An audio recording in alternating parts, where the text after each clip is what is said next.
Aquella noche, cuando llevé al aeropuerto la cartera que mi marido había olvidado en casa, pensé que solo iba a cumplir con un gesto de esposa atenta. Al llegar a la terminal, justo a medianoche, el conductor del taxi que pedí por la ampliación bloqueó de repente todas las puertas y con la voz tensa me dijo: «No bajes aquí, por favor, confía en mí». Yo me quedé helada y pregunté: «¿Por qué, señor?». Él estaba pálido de miedo y solo murmuró: «Lo vas a entender en 5 minutos». Me quedé en silencio, intentando respirar hondo y obedeciendo sus palabras, sin imaginar que exactamente 5 minutos después, 3 coches de policía nos rodearían por completo. Jamás hubiera pensado que aquella noche terminaría cambiando toda mi vida. Antes de empezar con la historia, te voy a pedir algo muy rápido. Déjale like a este video, suscríbete al canal y cuéntame en los comentarios desde qué ciudad me estás viendo. Así podemos seguir creciendo y traer cada vez historias más intensas. El reloj de pared del salón marcaba las 12:15 de la noche.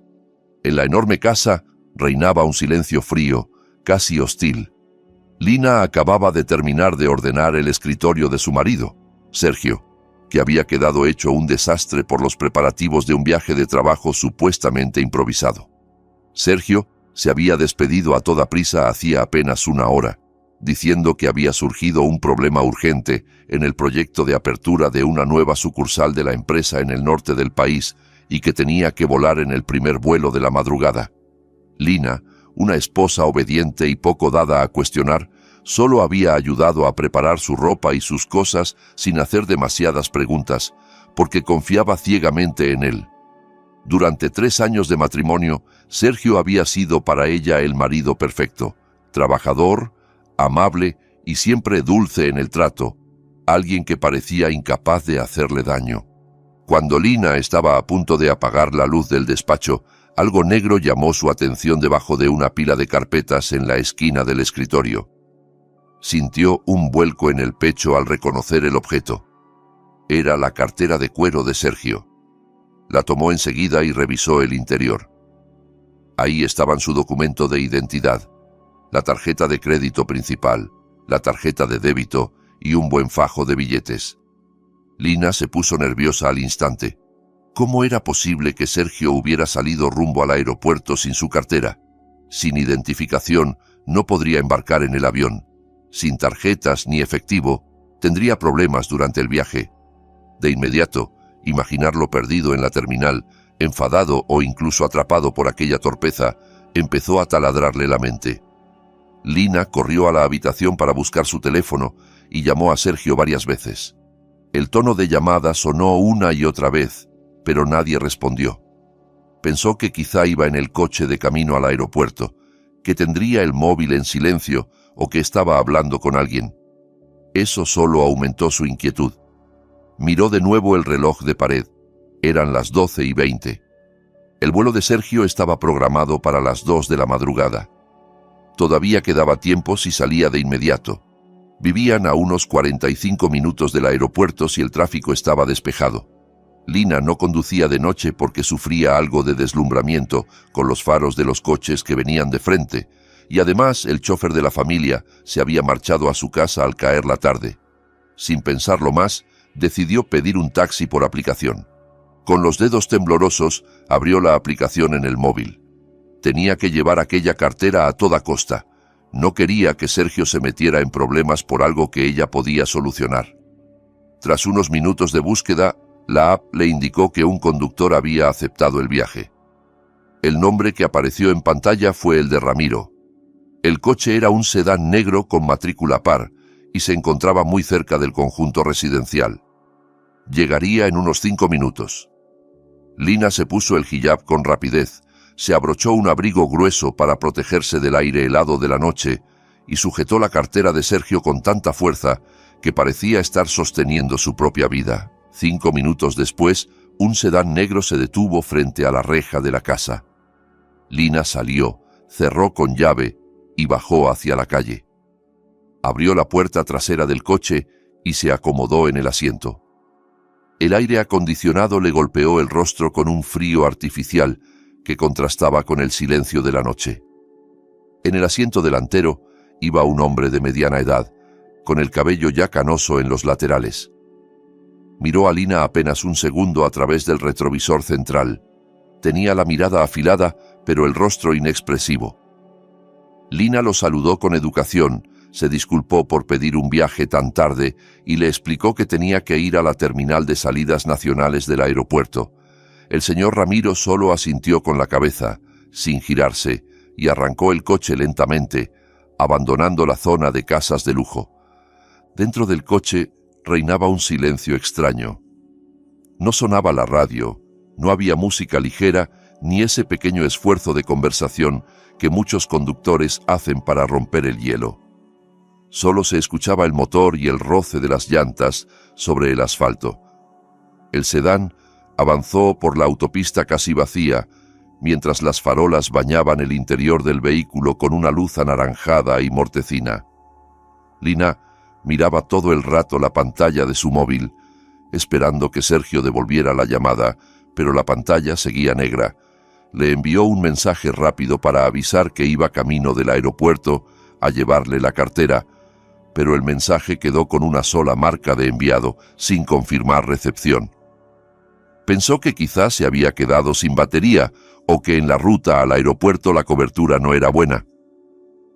Intentó tranquilizarse, apoyó la espalda en el asiento y trató de regular la respiración. Sin embargo, había algo en el comportamiento de Ramiro que empezaba a inquietarla.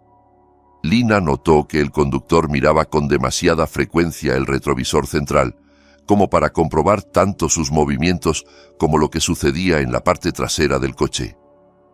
Cada pocos minutos, sus ojos se encontraban con los de ella en el reflejo. Esa insistencia la hizo sentirse incómoda. Se ajustó mejor el abrigo, abrazó su bolso, donde había guardado la cartera de Sergio, y percibió una punzada de miedo. De repente, le vinieron a la cabeza todas las noticias sobre delitos cometidos en taxis por aplicación que había leído en redes sociales. Era una mujer sola, de madrugada, en un coche con un desconocido por una autopista desierta. Intentó apartar esos pensamientos, repitió oraciones en silencio y se dijo que seguro que Ramiro no era más que un hombre serio, silencioso y cansado. Para distraerse, Lina se giró hacia la ventanilla. Los altos edificios de la ciudad fueron quedando atrás, sustituidos por áreas más oscuras y abiertas propias de la carretera que llevaba al aeropuerto. La velocidad del coche era estable, ni demasiado rápida ni demasiado lenta. Ramiro conducía con una prudencia casi exagerada, cambiando de carril una y otra vez como si evitara otros vehículos, aunque apenas había tráfico. Una hora después, las luces intensas del aeropuerto empezaron a brillar a lo lejos. Lina exhaló aliviada. Miró el móvil. Era la 1 en punto. Aún faltaba una hora para que el vuelo de Sergio despegara. Estaba convencida de que él estaría en la zona de check-in, nervioso, buscando la cartera. Imaginó su cara de alivio al verla llegar con ella y sonrió, sintiéndose orgullosa de ser una esposa tan atenta. El coche entró en la zona aeroportuaria. Ramiro pareció dirigirse hacia el área habitual de salidas, donde la iluminación era intensa y siempre había mucha gente entrando y saliendo. Sin embargo, en lugar de detenerse frente al lobby principal, siguió avanzando despacio hasta el final de la zona de descenso de pasajeros. Aquel extremo estaba casi a oscuras, con varios postes de luz fundidos, y resultaba mucho más solitario. Lina frunció el ceño. Estuvo a punto de pedirle al conductor que parara en la entrada central, pero sus palabras se congelaron al ver la expresión de Ramiro en el retrovisor. El rostro del hombre estaba tenso, perlado de sudor frío, como si estuviera conteniendo la respiración. El coche se detuvo junto a una gran columna de hormigón que separaba la zona pública del área de aparcamiento VIP. Fuera no había nadie, ni maleteros, ni otros pasajeros, ni vigilantes visibles. Solo la oscuridad y el viento cortante de la madrugada. Lina sintió cómo se le erizaba la piel. Su instinto le gritó que algo no estaba bien. Quiso abrir la puerta en cuanto el vehículo se detuvo del todo para correr hacia el interior iluminado de la terminal y buscar a Sergio. Colocó la mano en la manija y tiró. pero la puerta no cedió. Probó de nuevo con más fuerza. Nada. Intentó abrir del otro lado. Igual. Las puertas estaban bloqueadas desde el control central junto al asiento del conductor. Un pánico abrasador le invadió el pecho. Empezó a jadear. Golpeó la ventanilla para llamar la atención de cualquiera que pasara cerca, pero el lugar seguía desierto. Entre sollozos, gritó a Ramiro, preguntándole por qué había bloqueado las puertas, exigiendo que las abriera de inmediato. Él no se movió. Sujetaba el volante con tanta fuerza que los nudillos se le habían vuelto blancos. No se giró para mirarla en ningún momento. Sus ojos estaban clavados en la acera oscura a un lado del coche, como si esperara que de allí surgiera algo terrible. Lina se deshizo en súplicas. Le ofreció dinero, joyas, su bolso, la cartera de Sergio, cualquier cosa con tal de que la dejara ir. Fue entonces cuando Ramiro habló, con una voz grave, muy seria y distinta a la del principio. «No vas a bajar aquí, Lina, te lo prohíbo. Por favor, créeme», dijo sin apartar la vista del exterior. Aquellas palabras, en vez de tranquilizarla, hicieron que el terror se le clavara aún más hondo. ¿Cómo podía confiar en un hombre que la tenía encerrada en un coche en plena madrugada, delante de un aeropuerto casi desierto? Rompió a llorar desconsoladamente y entre sollozos preguntó por qué le estaba haciendo eso. Ramiro se giró apenas un poco. Sus facciones reflejaban pánico auténtico, pero en sus ojos brillaba una determinación férrea. Le aseguró que en 5 minutos entendería todo y que, hasta entonces, su vida dependía de que no desobedeciera. El cuerpo de Lina empezó a temblar de forma incontrolable. Se acurrucó en el asiento trasero abrazando su bolso, incapaz de decidir si debía seguir gritando o quedarse quieta para no provocar algo peor. Los segundos se convirtieron en eternidades. Lina clavó la mirada en el reloj digital del salpicadero, viendo cómo los minutos avanzaban a cámara lenta. 1, 2, 3. El silencio dentro del coche era asfixiante, mientras que afuera la oscuridad parecía esconder un depredador agazapado. Ramiro seguía observando con atención los espejos, como si vigilara a un enemigo invisible. Cuando el marcador cambió al 5º minuto, el mundo se rompió de golpe. Desde delante y desde atrás, 3 coches de policía aparecieron de la nada con las sirenas aullando y las luces azules y rojas iluminando el rincón olvidado de la terminal. Rodearon el sedán y bloquearon cualquier salida. Lina lanzó un grito ahogado, convencida durante un instante de que venían a detener al conductor. Sintió un amago de alivio. Pensó que la habían rescatado de un secuestro. Varios agentes con chalecos antibalas bajaron de los coches, armados con fusiles. Se movieron con rapidez y precisión militar. Lina se agachó, temiendo que estallara un tiroteo.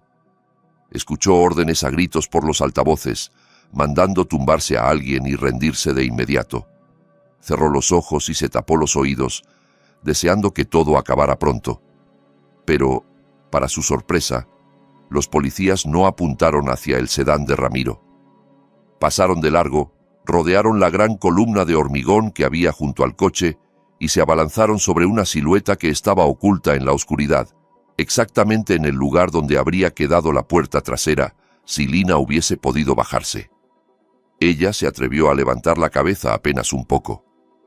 Los agentes redujeron a un hombre envuelto en un grueso abrigo negro y con una gorra calada hasta las cejas. El individuo intentó forcejear, pero la diferencia numérica era abrumadora. Lo tiraron al suelo y le torcieron los brazos a la espalda para ponerle esposas. De uno de sus bolsillos cayó una navaja plegable y un pañuelo aparentemente empapado. Un agente recogió el pañuelo con guantes y lo guardó en una bolsa de pruebas. Incluso desde el coche, Lina percibió un olor químico penetrante que le erizó la nuca. Cloroformo. En ese momento, otro policía abrió desde fuera la puerta del conductor del sedán y habló con Ramiro por la ventanilla, en tono respetuoso como si se conocieran de antes. Le informó de que el objetivo había sido detenido y que la situación estaba bajo control. Ramiro asintió, dejando escapar por fin un suspiro de alivio y desactivó el bloqueo central. El clic de las cerraduras le sonó a Lina como una música de liberación. Aún temblando, Lina preguntó qué estaba pasando y por qué habían atrapado a ese hombre. No entendía por qué los agentes no arrestaban a Ramiro, ni por qué lo trataban con cortesía. El conductor se giró por primera vez hacia ella con calma. Su expresión había cambiado. Ya no era la de un desconocido hosco, sino la de alguien que la miraba con cariño y respeto.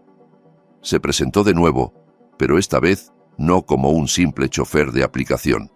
Le dijo que se llamaba Ramiro y que había sido jefe de seguridad personal de su difunto padre, don Ernesto. Lina se quedó boquiabierta. Recordaba vagamente ese nombre de su infancia, el del hombre de confianza que se había retirado años atrás. Ramiro explicó que, antes de morir, su padre le había pedido en secreto que la siguiera protegiendo desde lejos, porque siempre había temido que alguien se acercara a ella por puro interés económico. Aquella misma noche, Ramiro había recibido información de que se había puesto en marcha un plan para secuestrarla. El hombre que acababan de detener era un sicario contratado para raptarla en la puerta del aeropuerto. En cuanto pusiera un pie en la acera, la habría inmovilizado con ese pañuelo empapado en cloroformo y la hubiera subido a otro vehículo. Lina se cubrió la boca para contener un grito. La idea de que había estado a segundos de caminar hacia su propia muerte la dejó helada.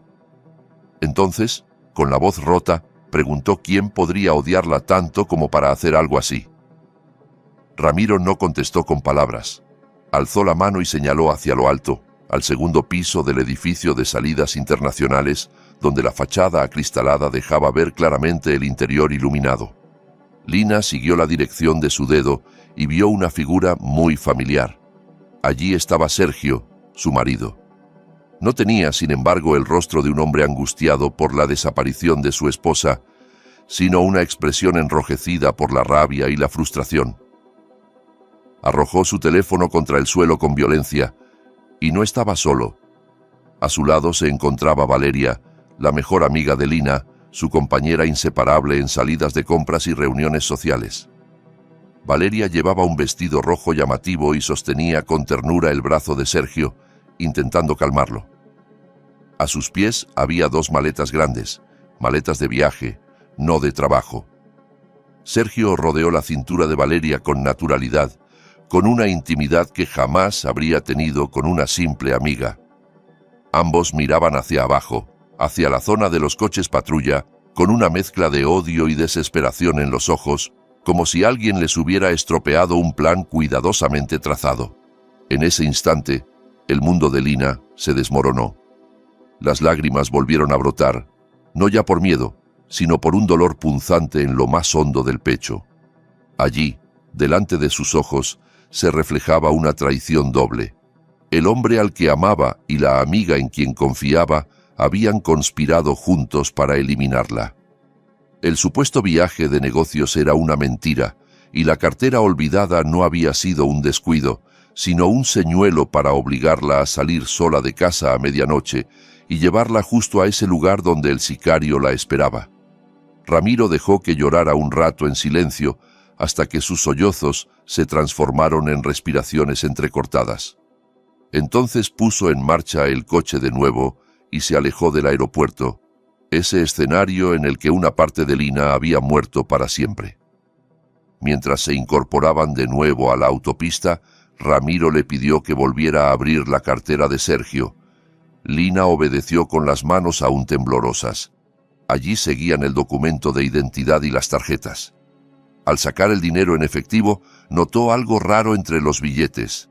Un papel doblado con mucho cuidado. No era un simple recibo, sino un billete de avión de solo ida al extranjero, a nombre de Sergio y Valeria. Detrás del billete, otro papel todavía más inquietante. Una póliza de seguro de vida reciente, a nombre de Lina, por una cantidad equivalente a cientos de miles de dólares, con Sergio como único beneficiario. De pronto todo encajó. Él no necesitaba esa cartera porque ya llevaba en el bolsillo el pasaporte y los billetes que realmente importaban. Había dejado la cartera adrede para obligarla a ir al aeropuerto. Si el secuestro salía bien, la asesinarían, desaparecería su cuerpo y Sergio podría denunciar su desaparición para luego cobrar el seguro y vivir a cuerpo de rey con Valeria en otro país. Lina apretó los documentos con rabia, pero, junto al horror, empezó a nacer algo nuevo en su interior. El amor ciego que le había tenido a Sergio en esos 3 años se pulverizó en cuestión de segundos, dejando paso a una furia fría, cortante, muy distinta del llanto desesperado. Se miró en el espejo del parasol del coche y apenas reconoció a la mujer que veía. Ya no era la esposa mansa y confiada de esa mañana. Ramiro, viendo ese cambio en sus ojos a través del espejo, comprendió que Lina estaba lista para pasar de víctima a estratega. Le dijo que Sergio no sabía que ella lo había descubierto todo. Desde el punto de vista de su marido, lo único que había ocurrido era que el secuestro había fracasado por culpa de un operativo policial imprevisto. Esa ignorancia de Sergio era la mayor ventaja de Lina. Seguía creyéndola ingenua, ajena a cualquier sospecha.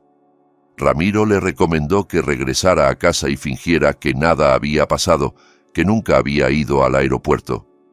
Necesitaban tiempo para preparar una respuesta, proteger el patrimonio de Lina y reunir pruebas. La vieja versión de ella, la mujer ciega y complaciente, quedaba enterrada aquella noche en el aparcamiento del aeropuerto. Una nueva Lina salía a la superficie, dispuesta a cobrar venganza con paciencia y precisión. El sedán negro de Ramiro avanzó despacio, como si estuviera cruzando un puente entre 2 mundos, el de la ingenuidad y el de la lucidez. En el interior del coche volvió el silencio, pero ya no era la incomodidad de antes, sino una calma densa, cargada de dolor y determinación. Lina siguió abrazando su bolso, como si fuera un salvavidas en medio de la tormenta que había arrasado su vida en menos de 1 hora. Sus lágrimas se habían secado, dejando un escozor áspero en la piel. Miraba la autopista iluminada por un amarillo triste, mientras su mente repasaba una y otra vez todo lo que había visto y escuchado. Ramiro, con voz serena y paternal, consideró que era el momento de darle contexto. Le confesó que llevaba 6 meses observando con preocupación los movimientos de Sergio. A través de antiguos contactos en la policía y la seguridad privada, se había enterado de que un joven empresario muy conocido se había endeudado con apuestas ilegales en línea por una suma enorme, superior a los $200.000. Ese empresario era Sergio.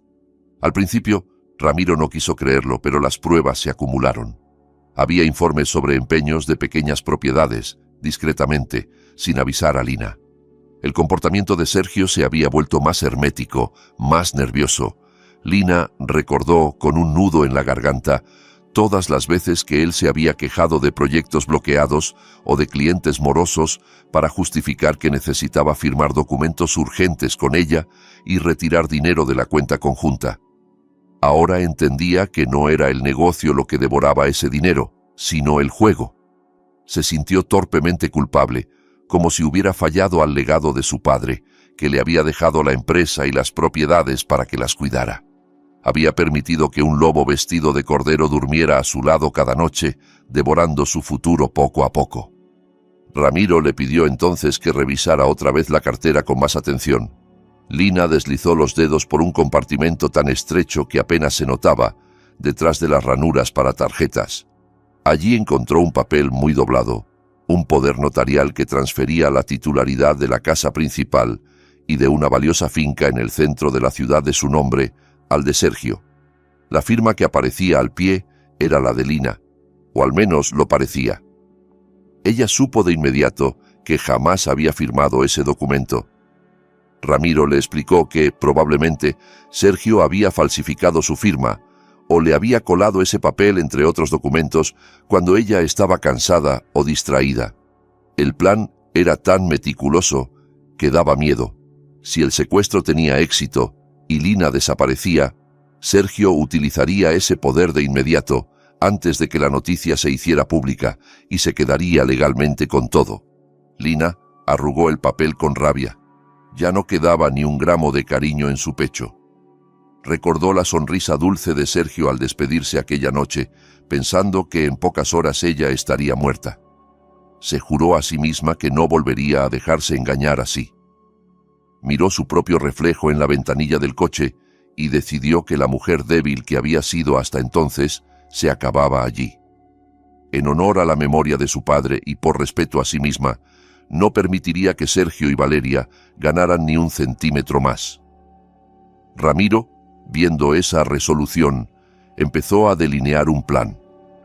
Lo primero era volver a casa antes de que Sergio regresara frustrado del aeropuerto. El relato oficial debía ser muy simple. Lina había encontrado la cartera en casa, en un lugar verosímil, de manera que Sergio creyera que ella no había puesto un pie fuera. El trayecto de vuelta pareció más corto que el de ida. Las calles de la capital estaban casi vacías a las 2 de la madrugada, un escenario perfecto para que Lina pudiera ordenar sus ideas.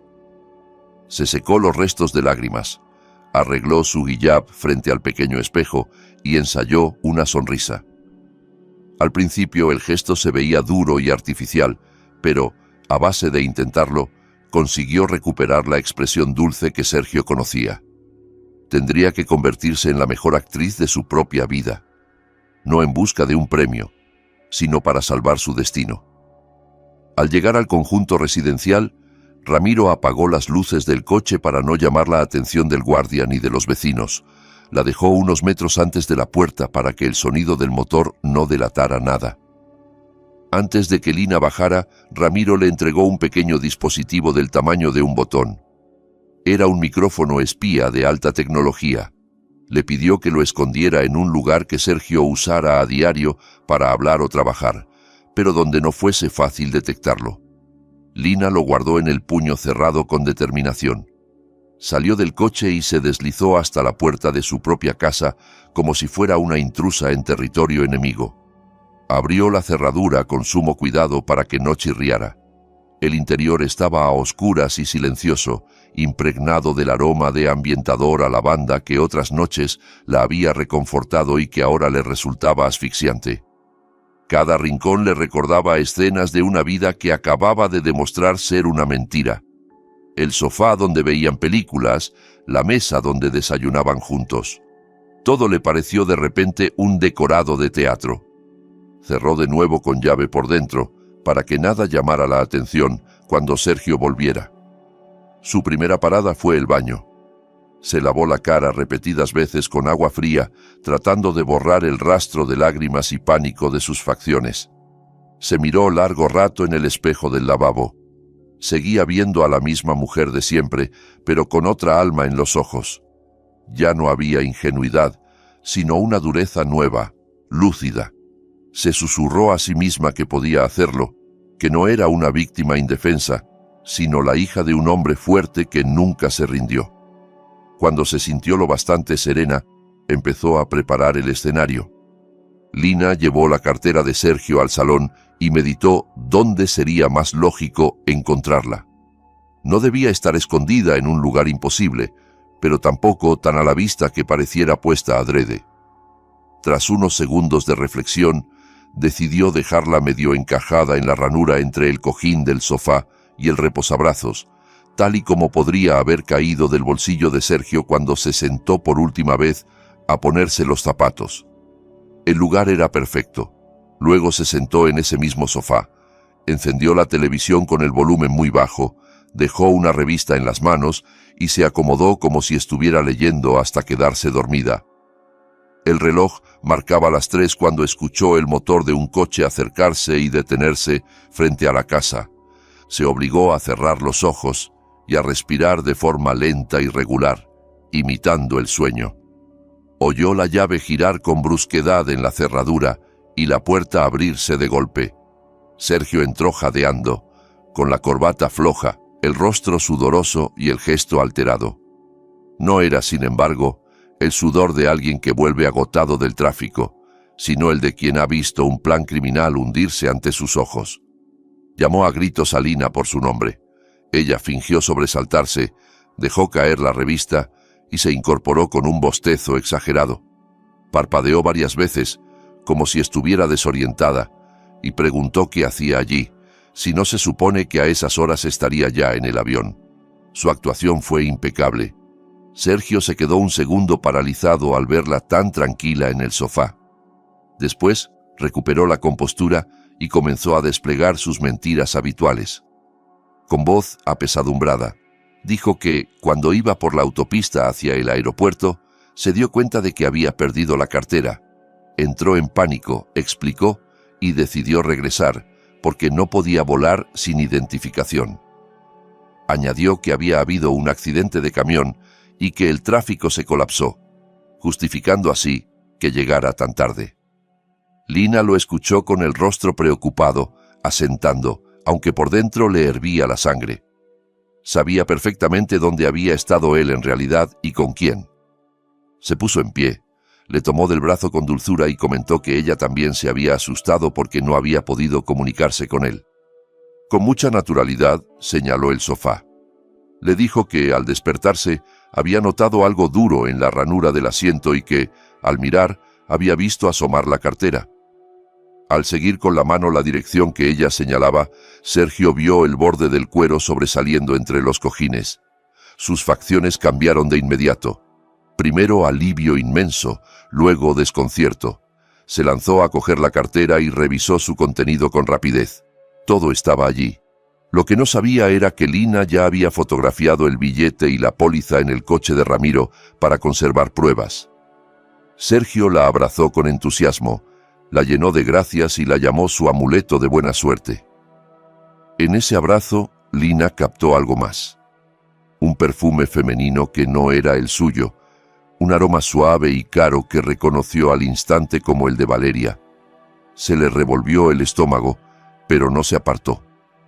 Le susurró que fuera a darse una ducha caliente y descansar, porque sin duda el atasco habría sido agotador. Sergio aceptó el consejo y subió las escaleras hacia el dormitorio principal. En cuanto desapareció de su vista, Lina recordó el pequeño micrófono que seguía apretando en la mano. Era el momento perfecto. Simulando que iba a preparar una toalla limpia, subió tras él. Escuchó el agua correr en el baño. No había tiempo que perder. El traje de Sergio estaba tirado sobre la cama, pero Lina tuvo un pensamiento más práctico. El traje podía cambiarse cada día. Necesitaban un objeto que lo acompañara siempre. Sus ojos se detuvieron en el maletín de cuero que él adoraba, un regalo de ella misma por su cumpleaños que nunca dejaba atrás. Abrió un bolsillo interior pequeño del maletín, destinado normalmente a monedas o llaves, y colocó el micrófono en el rincón más profundo, presionándolo con el dedo para asegurarse de que quedaba bien fijado y oculto. Cerró la cremallera justo cuando se abría la puerta del baño. Sergio salió solo con una toalla en la cintura. Lina se giró con una sonrisa tierna y le acercó la ropa limpia que había preparado, tan servicial como siempre. Él la besó en la frente, sin imaginar que, desde ese momento, cada conversación importante que tuviera con ese maletín cerca quedaría registrada. Esa noche durmieron en la misma cama, pero con el alma en polos opuestos. Sergio se quedó profundamente dormido, convencido de que su plan fallido había pasado sin dejar rastro y quizá planeando una nueva estrategia con Valeria. Lina, en cambio, permaneció despierta, boca arriba, mirando el techo de la habitación.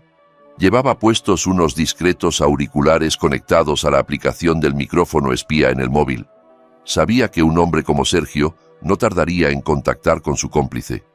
Justo antes del amanecer, fingió levantarse a beber agua y fue a la cocina con el teléfono en la mano. En la aplicación, vio que el dispositivo estaba activo y que captaba sonido dentro del maletín. Escuchó el ruido del tráfico y después el tono de llamada de otra línea.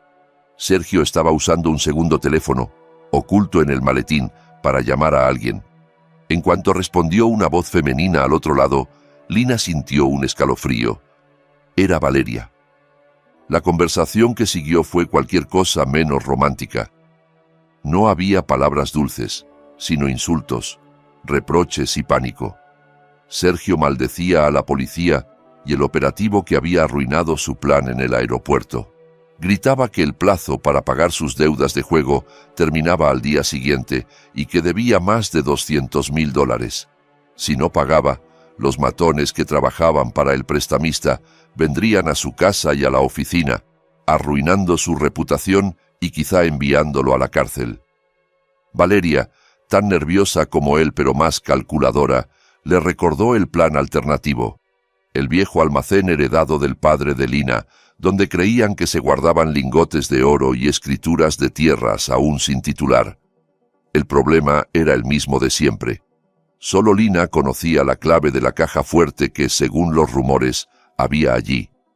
Valeria insistió en que Sergio debía conseguir la combinación de cualquier forma, engañando, presionando o aprovechando alguna debilidad. Él aceptó la idea y dijo que esa misma tarde iría a casa cargado de regalos para ablandarla. Oír todo eso fue el empujón final que Lina necesitaba. Colgó y sin perder tiempo llamó a Ramiro. Media hora después, el sedán negro estaba de nuevo frente a su puerta. Lina subió al coche con una mochila en la que llevaba documentos importantes que había sacado de una caja fuerte pequeña en su dormitorio. Estaba pálida, pero sus ojos ardían con una mezcla de dolor y firmeza. Le contó a Ramiro cada detalle de la llamada. Él escuchó en silencio y luego le dijo que el primer paso era proteger su dinero y su patrimonio antes de que Sergio hiciera cualquier movimiento desesperado. Juntos se dirigieron al banco y a la notaría de confianza de su padre. En el banco, Lina transfirió la mayor parte del dinero de la cuenta compartida a una nueva cuenta a su nombre y bloqueó las tarjetas adicionales que usaba Sergio, alegando que la cartera se había perdido y necesitaba anularlas por seguridad. En la notaría, firmó un documento de protección de bienes que dificultaría enormemente cualquier intento de disponer de sus propiedades sin su presencia. Ramiro, a su lado, actuaba como un padre sustituto, acompañándola en cada trámite. Al mediodía, Lina se sintió un poco más fuerte. Acababa de cerrar al menos una de las vías principales por las que Sergio se sostenía económicamente. Esa misma tarde, Sergio cumplió su amenaza. Llegó temprano a casa con un enorme ramo de rosas rojas y un pequeño paquete de farmacia. Lina lo recibió con una sonrisa sorprendentemente convincente, aparentando sentirse halagada por el gesto. Él le entregó las flores, la besó en la mejilla y le dio el paquete, explicando que era un suplemento de vitaminas importadas, carísimo, que había comprado solo para ella porque la había visto cansada y pálida últimamente. Se preocupaba por su salud, dijo con su mejor voz de marido atento. Lina sostuvo el frasco entre las manos, sintiendo un hormigueo de alarma. Cuando Sergio fue al baño a refrescarse, lo abrió con cautela. El precinto parecía manipulado y mal vuelto a pegar. Vació una cápsula en la palma. Su aspecto no encajaba con el de unas vitaminas corrientes y tenía un delicado polvillo blanco en la superficie. Durante la cena, Sergio insistió varias veces en que tomara una cápsula delante de él. La observaba con una intensidad que daba miedo, como si estuviera esperando un efecto inmediato. Lina, con astucia, se levantó de la mesa diciendo que iba a buscar un vaso de agua. En la cocina, tiró la cápsula por el desagüe del fregadero y se metió en la boca un caramelo de menta de tamaño similar. Volvió a la mesa, lo colocó en la lengua y lo tragó frente a los ojos de Sergio. Él sonrió satisfecho, creyendo haber dado el primer paso para envenenarla poco a poco. Los días siguientes, Lina fue deshaciéndose del contenido del frasco en el inodoro, dejando solo el envase vacío para que pareciera que lo tomaba con disciplina. La guerra secreta había comenzado, y cualquier descuido podía costarle la vida. 3 días después de aquel intento de envenenamiento, Sergio empezaba a desquiciarse. Esperaba ver a Lina enfermar, mostrar signos de mareo o debilidad que facilitaran sus planes. Pero lo que veía era todo lo contrario. Ella se levantaba temprano, hacía estiramientos en el jardín, cocinaba de forma sana, sonreía y lo despedía con palabras amables. Eso lo ponía todavía más nervioso, mientras los acreedores de juego seguían acosando su teléfono con amenazas cada vez más explícitas. Lina, viendo que la presión sobre él aumentaba, decidió que había llegado el momento de pasar al contraataque psicológico. Debía empujarlo a cometer errores que lo incriminaran aún más. Lo llamó a la oficina a media mañana con un tono risueño. Le dijo que había estado reflexionando y que quería celebrar que él estuviera más tranquilo tras el susto de la cartera perdida y también agradecerle lo mucho que trabajaba. pensaba organizar una cena especial en casa. Como guinda, confesó que echaba de menos a su mejor amiga Valeria, a la que hacía tiempo que no veía, y le preguntó si le parecía buena idea invitarla también. Al otro lado de la línea se hizo un breve silencio. Sergio debió debatirse entre el riesgo y la oportunidad. Tener a su amante y a su esposa bajo el mismo techo era peligroso, pero también podía servir para manipular juntas a las dos. Finalmente, aceptó con entusiasmo fingido, sin sospechar que acababa de caminar directo a la trampa. Aquella noche, Lina vistió la mesa con un esmero casi ceremonial. Encendió velas aromáticas, sacó la vajilla más fina y colocó en el centro platos de carne selecta y guarniciones cuidadas. Llevaba un vestido modesto de color burdeos, elegante y sobrio, y se había maquillado apenas lo justo para resaltar unos rasgos ahora más firmes. A las 8 en punto, sonó el timbre. Sergio abrió la puerta a Valeria, que apareció con un vestido ajustado que marcaba cada curva, marcando una clara diferencia con la discreción de Lina. Sonreía y traía un regalo en la mano.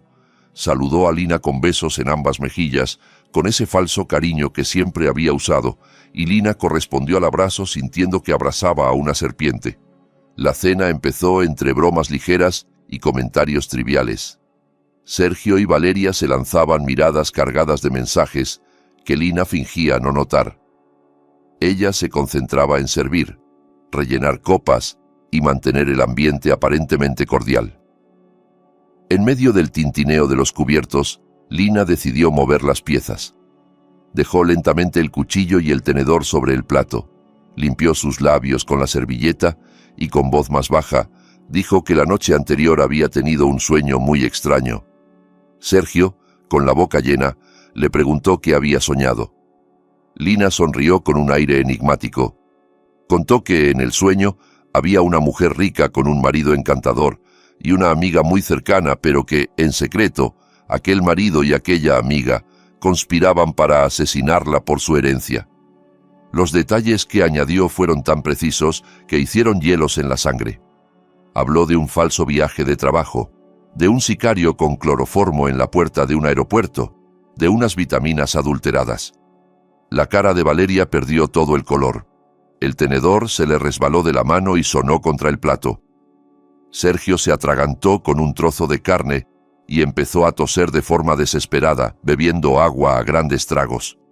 El aire en la estancia se volvió espeso. Los dos se miraban de reojo, tratando de adivinar cuánto sabía Lina. Ella, tras una pausa calculada, soltó una risa leve y dijo que, por suerte, solo había sido un sueño, porque era imposible que un marido tan cariñoso como Sergio y una amiga tan buena como Valeria hicieran algo tan monstruoso. Sus palabras, suaves en la forma, cortaron como un bisturí. Antes de que ellos pudieran recuperar el control, Lina lanzó la estocada definitiva. Dijo que aquel sueño la había hecho pensar mucho en la muerte y que, impulsada por una especie de iluminación espiritual, había ido ese mismo día a la notaría. Comentó, con gesto sereno, que había modificado por completo su testamento.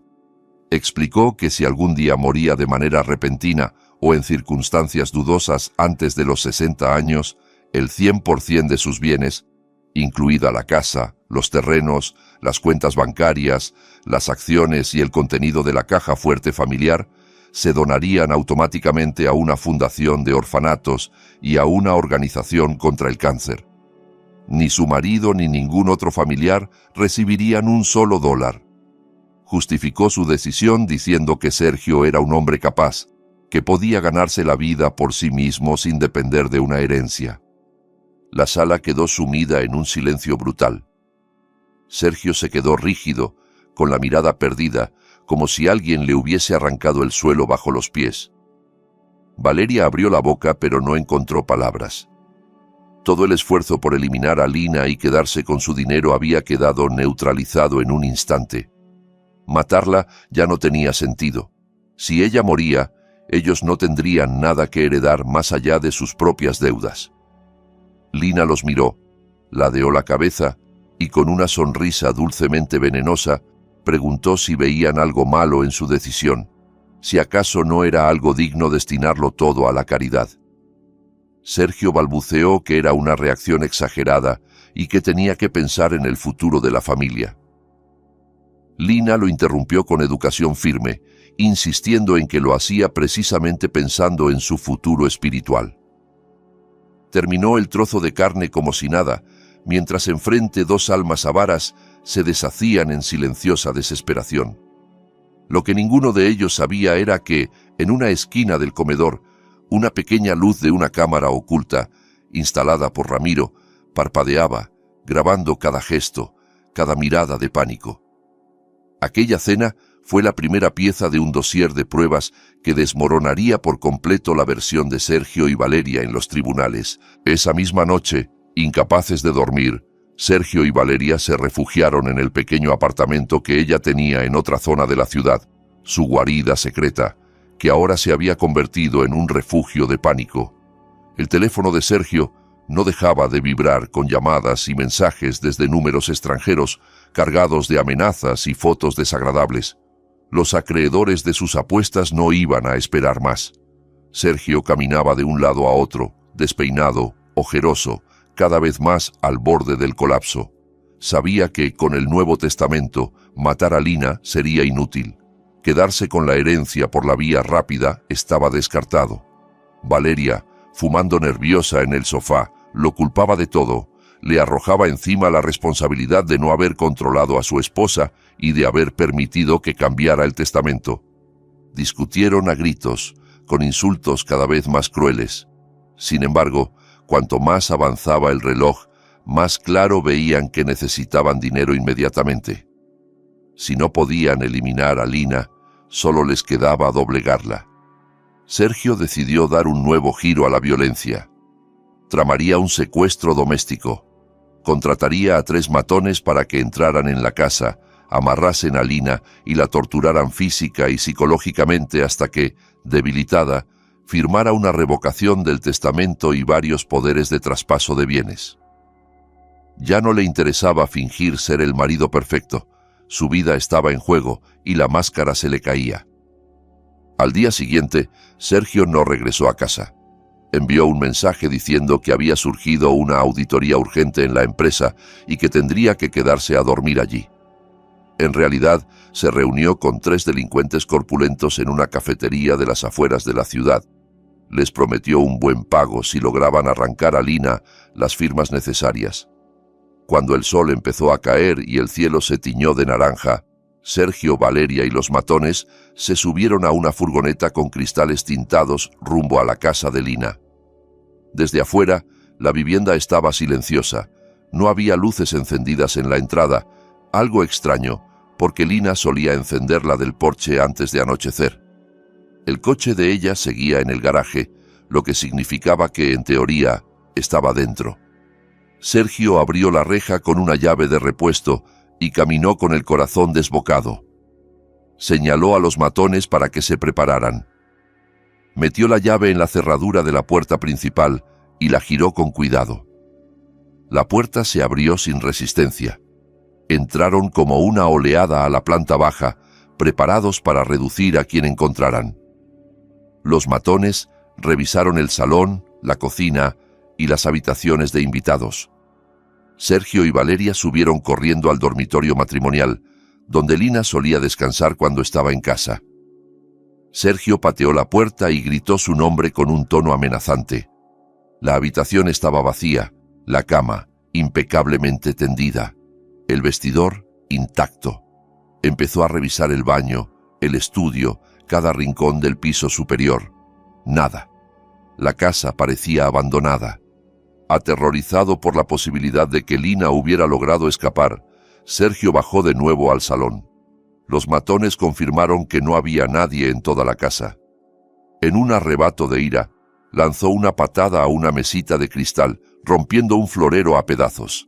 Entonces, un sonido suave rompió el silencio. Un portátil encendido sobre la mesa de centro había emitido una notificación y la pantalla se iluminó de golpe. Sergio, Valeria y los matones se acercaron con desconfianza. En la pantalla, una llamada de video entrante empezó a reproducirse automáticamente. El rostro de Lina apareció con nitidez. Estaba sentada en una habitación desconocida, con hijab negro y expresión serena, casi fría. Sergio se inclinó hacia la pantalla y gritó, exigiendo saber dónde estaba y ordenándole que volviera a casa. Lina no se inmutó. Saludó a Sergio, a Valeria y, sin dudar, saludó también a los invitados que ellos habían llevado, demostrando que sabía perfectamente que no estaba solo. Luego señaló con el dedo una pequeña marca en la esquina de la pantalla, el icono de emisión en directo y un contador de espectadores que no paraba de subir. Les explicó que las cámaras ocultas colocadas en toda la casa estaban retransmitiendo en tiempo real a un servidor privado, al que tenían acceso su abogado y ciertos contactos de la policía. Si ella pulsaba un botón en su móvil, todo el contenido y la ubicación se enviarían de inmediato a las autoridades. Sergio palideció. Lina aún no había avisado a la policía. Les estaba dando una última oportunidad para escucharla. Con calma, les dijo que sabía que habían venido a por su dinero y que sabía que Sergio estaba siendo acosado por sus deudas de juego. Reconoció que era consciente de la urgencia, pero añadió que ella no pensaba ayudarlo de la forma en que él quería.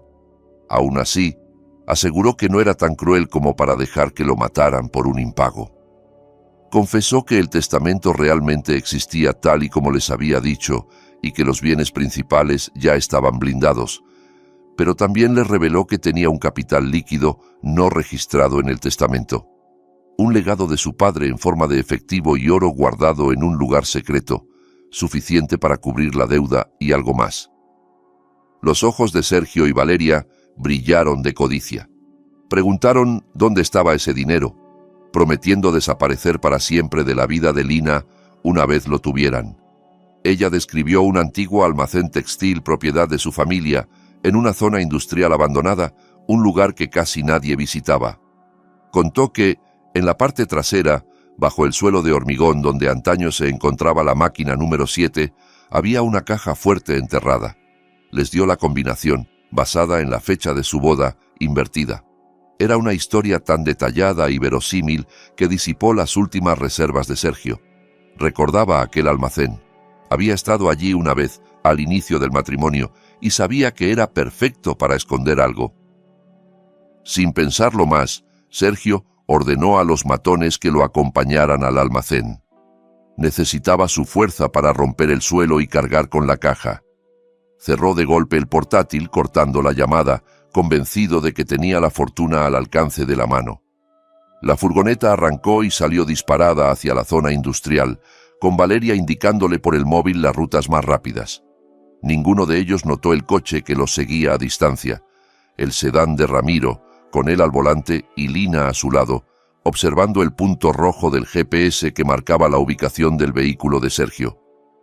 Tras 45 minutos de carretera cada vez más deteriorada, llegaron a la avenida donde se alineaban naves viejas y oxidadas. El almacén de la familia de Lina se erguía al final, con la fachada descascarillada y una verja vencida por el óxido. Sergio embistió la verja con la furgoneta hasta arrancar la cadena. Entraron en el patio cubierto de barro seco y maleza, recogieron palas, picos y una palanca de hierro del maletero y forzaron la puerta del almacén, que se abrió con un chirrido agudo. Un olor a polvo, humedad y excrementos de animales les golpeó la nariz. Solo la luz de la linterna que Valeria sujetaba rompía la oscuridad. Guiados por las instrucciones de Lina, avanzaron hasta la parte trasera, donde se alzaba una vieja máquina de metal, cubierta de óxido, que había estado parada durante años. Sergio señaló el suelo de cemento bajo la máquina y mandó a los matones empezar a golpear la superficie con la palanca y los mazos. El estruendo metálico resonó en todo el edificio. Durante casi una hora trabajaron sin descanso, resquebrajando el hormigón y retirando trozos a un lado, hasta que una de las palas chocó con algo sólido. Sergio ordenó que parasen y acercó la linterna. Bajo una capa de tierra aparecía la parte superior de una caja fuerte de metal de tamaño mediano. Entre sudores y jadeos, Levantaron la caja y la colocaron sobre el piso agrietado. Sergio se limpió las manos como pudo, se acercó a la combinación y empezó a girar la rueda con dedos temblorosos, siguiendo los números que Lina le había dado. Se escuchó un clic suave. La cerradura cedió. Valeria se apresuró a ponerse junto a él conteniendo la respiración. Los matones también se acercaron, tratando de ver el interior. Sergio abrió la caja de golpe esperando una lluvia de brillo dorado. Dentro no había lingotes ni fajos de dólares, solo montones de papeles, carpetas viejas y varias fotografías en tamaño grande.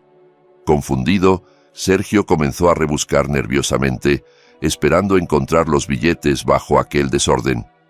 Lo que encontró fueron copias de los documentos de sus deudas de juego, con todos los datos de las operaciones. Había también comprobantes de transferencias de dinero de la cuenta de Lina a la suya y a la de Valeria a lo largo de los últimos 2 años. Y, como si eso no fuera suficiente, las fotos mostraban a Sergio y Valeria entrando en hoteles, cenando juntos y abrazándose en el aeropuerto. Encima de todo, un sobre blanco con una caligrafía perfectamente reconocible, la de Lina. En la portada ponía «Un regalo para los traidores». Sergio abrió el sobre con manos temblorosas. En la hoja, apenas una frase. «El tesoro que buscan no está aquí. Lo que hay en esta caja son las pruebas de todo lo que han hecho. Disfrútenlas. La policía viene de camino». Justo entonces, un potente haz de luz inundó el interior del almacén a través de las ventanas rotas y las rendijas de la puerta. Sirenas de policía comenzaron a aullar a pocos metros. Varios altavoces lanzaron órdenes claras, indicando que el edificio estaba rodeado y que nadie debía moverse. Sergio dejó caer la hoja sintiendo cómo se le aflojaban las piernas. Valeria se puso a gritar y a golpearlo en el pecho, llamándolo imbécil. Los matones trataron de huir hacia una salida trasera, pero la puerta voló hacia adentro bajo la embestida de un grupo de agentes armados. En cuestión de minutos, todos estaban reducidos contra el frío suelo de cemento, con las manos esposadas a la espalda. La codicia que los había llevado hasta allí había terminado en un golpe seco de realidad. La luz de los focos policiales convertía el almacén en un escenario quirúrgico donde ya no había sombra que pudiera ocultar nada. En medio del caos, la puerta principal del almacén se abrió suavemente y los agentes hicieron un pasillo. El sonido de unos tacones resonó sobre el cemento. Lina apareció, impecable con un abrigo claro y el hijab perfectamente colocado. Detrás de ella avanzaba Ramiro, orgulloso, con gesto satisfecho. Sergio y Valeria, en el suelo, miraron hacia arriba y la vieron como si fuera la personificación misma del destino que venía a ajustar cuentas. No quedaba rastro de la esposa sumisa que conocían. Frente a ellos se alzaba una mujer que había recuperado el control de su vida. Sergio trató de arrastrarse hacia ella, llorando, pidiendo perdón, diciendo que había sido un error, que estaba confundido, que Valeria lo había manipulado, que en el fondo la amaba. Se arrodilló, intentó besar las puntas de sus zapatos. Valeria, al ver esa escena, soltó un insulto y se puso también a rogar, asegurando que solo había seguido a Sergio y que no soportaría ir a prisión. Lina dio un paso atrás para no dejarse tocar. Los miró con una mezcla de pena y repulsión. Preguntó a Sergio si recordaba la noche del aeropuerto, cuando él la observaba desde el ventanal, esperando que un sicario acabara con su vida. Le dijo que, aquella noche, le había regalado una posibilidad de cambio al no denunciarlo de inmediato, que quiso ver si quedaba en él algo de humanidad. En lugar de eso, él le había ofrecido veneno y violencia. Sacó entonces su teléfono y les enseñó la pantalla. Decenas de comentarios se sucedían bajo una transmisión en directo, insultos, condenas, rabia. Contó que tanto lo que ocurría en ese almacén como la tentativa de secuestro planeada en su casa habían sido grabados y emitidos a un círculo de personas de confianza. Sus antiguos socios, vecinos y familiares habían visto el verdadero rostro de Sergio y Valeria. No solo iban a perder la libertad, sino también la reputación que tanto habían presumido. Un jefe de policía se acercó a Lina y le pidió permiso para llevarse a los detenidos. Ella asintió. Los agentes levantaron a Sergio y a Valeria. Él caminaba como un muñeco roto. Ella seguía intentando zafarse, prometiendo que todo era un malentendido. Cuando los coches se fueron y el almacén recuperó la penumbra, Lina respiró hondo por primera vez en muchos días. Miró la caja fuerte abierta, llena de papeles y fotos, y comprendió que era una metáfora perfecta de su matrimonio. Un contenedor que desde fuera parecía sólido y valioso, pero que por dentro estaba lleno de basura. Se giró hacia Ramiro, que la esperaba junto a la puerta, y asintió. Era hora de volver a casa, esta vez de verdad, a una casa que poco a poco dejaría de estar contaminada por el veneno que Sergio había derramado sobre ella. 6 meses más tarde, la vida de Lina era otra. Los juicios contra Sergio y Valeria se desarrollaron con rapidez. Las grabaciones de audio, los videos de las cámaras, los documentos encontrados en la caja fuerte y los movimientos bancarios pintaron un cuadro tan claro que a sus abogados les resultó imposible construir una defensa creíble. El juez los condenó con dureza por tentativa de homicidio, fraude, estafa y falsificación de documentos. Sergio fue enviado a una prisión de alta seguridad. Allí descubrió que sus acreedores también tenían amigos entre los reclusos. Sus días se llenaron de amenazas, extorsiones y palizas. Sus trajes caros y su aura de hombre respetable habían quedado atrás. Era uno más, flaco, con la mirada desorbitada, sin honor ni futuro. Valeria, por su parte, fue recluida en una cárcel de mujeres donde pronto se corrió la voz de que había participado en un plan para asesinar a su mejor amiga. El desprecio de las presas fue inmediato. La mujer coqueta y altiva que había conocido Lina se convirtió en una sombra que lavaba ropa ajena a cambio de un poco de protección. Cada noche se arrepentía entre lágrimas, pero la culpa ya no cambiaba nada. El lugar que pudo haber ocupado al lado de una amiga leal lo había reemplazado por una celda y una vida marcada para siempre. Lina, en cambio, dedicó esos meses a reconstruirse. Reformó la casa, cambió muebles, colores y distribución. Quitó todo rastro de las decisiones de Sergio y llenó las habitaciones de luz y vida. La vivienda dejó de ser un escenario de mentiras para convertirse en un hogar auténtico. También se ocupó de la empresa heredada de su padre.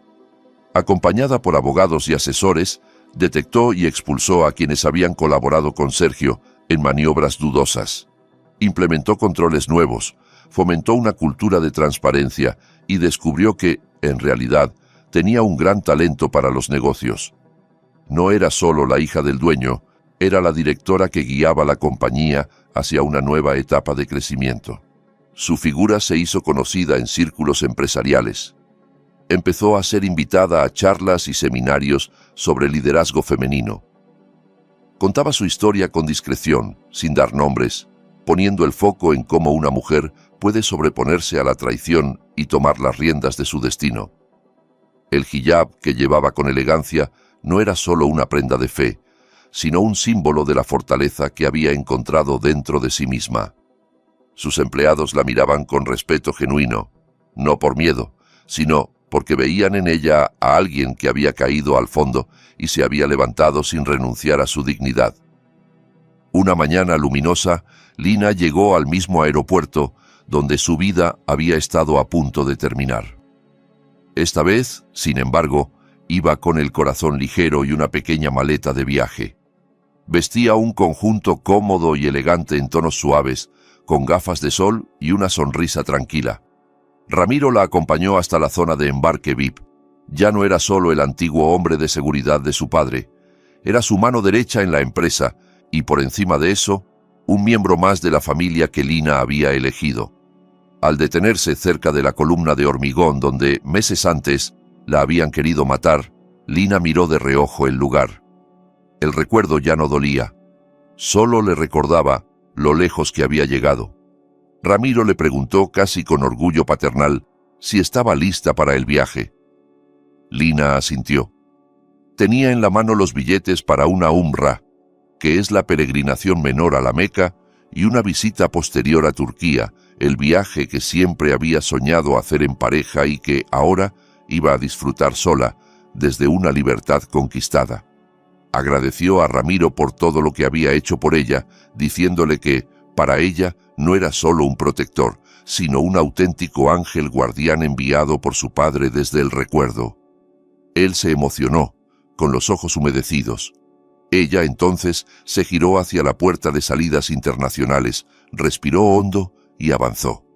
Las pantallas de vuelos anunciaban que su avión saldría puntual. Era un detalle que le pareció casi simbólico. Su vida, por fin, seguía el curso que ella misma había elegido y no el que otro había intentado imponerle. Mientras hacía fila en inmigración, Lina se permitió cerrar los ojos unos segundos, agradeciendo silenciosamente haber sobrevivido a aquellos 5 minutos en los que un simple «no bajes del coche» le salvó la vida. Sergio y Valeria quedaban atrás, como un capítulo oscuro de un libro que ya había terminado. Lo que le esperaba al otro lado de la puerta era un futuro lleno de posibilidades. Cuando el agente selló su pasaporte y ella cruzó el control, supo que era el cierre definitivo de esa historia. La noche en la que casi fue víctima se había transformado en el punto de partida de la mujer que ahora era. Lina caminó hacia la puerta de embarque, empujando la maleta con paso firme, lista para escribir los siguientes capítulos de su vida con su propia mano. Y ahora que llegamos al final, me gustaría que te tomaras un momento para pensar. ¿Qué habrías hecho tú en el lugar de Lina? ¿Perdonarías una traición así o cortarías para siempre con esas personas? Déjamelo en los comentarios. Quiero leerte y que esta historia no se quede solo en un relato, sino en una lección para todos. Si esta historia te hizo reflexionar, te removió algo por dentro o simplemente te mantuvo hasta el final, apóyame con un like, suscríbete al canal y activa la campanita para no perderte las próximas historias. Compártela con alguien que necesite abrir los ojos o pensar 2 veces en quién confía. Gracias por estar aquí y por formar parte de esta comunidad que cada día crece un poco más.